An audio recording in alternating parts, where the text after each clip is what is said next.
கர்த்தருடைய பரிசுத்த நாமம் மகிமைப்படுவதாக. அடைக்கல பேழை. நீதிமொழிகள் 14ஆம் அதிகாரம் 26ஆம் வசனம். கர்த்தருக்கு பயப்படுகிறவனுக்கு திட நம்பிக்கை உண்டு, அவன் பிள்ளைகளுக்கும் அடைக்கலம் கிடைக்கும். ஆபத்து நேரத்தில் அல்லது மற்றவர்களால் துன்புறுத்தப்படும் போது அனைவரும் தேடுவது அடைக்கலமான ஓரிடம் என்பதை மறந்து போகக்கூடாது. எனவேதான் வசனம் கூறுகிறது, கர்த்தருக்கு பயப்படுகிறவனுக்கு திட நம்பிக்கை உண்டு, அவன் பிள்ளைகளுக்கும் அடைக்கலம் கிடைக்குமா.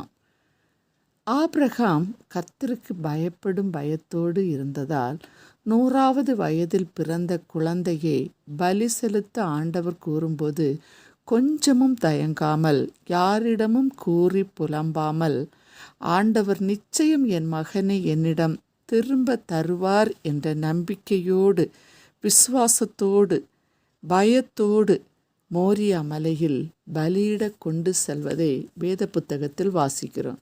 அருமையானவர்களே, ஆபிரகாமின் திட நம்பிக்கை அவர் விசுவாசத்தின்படியே ஈசாக்குடன் திரும்பி வந்து தேவனை மகிமைப்படுத்துகிறதை பார்க்கிறோம். எனவேதான் தன் மகன் ஈசாக்கும் செல்வ சீமானாய் தன் தகப்பனாரைப் போல முற்பிதாக்களின் பட்டியலில் பெயர் பெற்றவராய் இருக்கிறார்.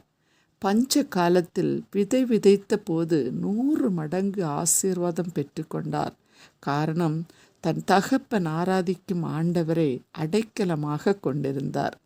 அன்பான பெற்றோர்களே, என் பிள்ளைகளின் எதிர்காலம் எப்படி இருக்கும் என்று நம்பிக்கை இல்லாமல் அழுது புலம்புகிறீர்களா? ஆபிரகாமை போல நமக்குள்ள எல்லாவற்றையும் ஆண்டவர் பாதத்தில் ஒப்பு கொடுப்போம். நிச்சயம் நம் சந்ததிகளை வானத்து நட்சத்திரங்களைப் போல, கடற்கரை மணலை போல ஆசீர்வதிப்பார்.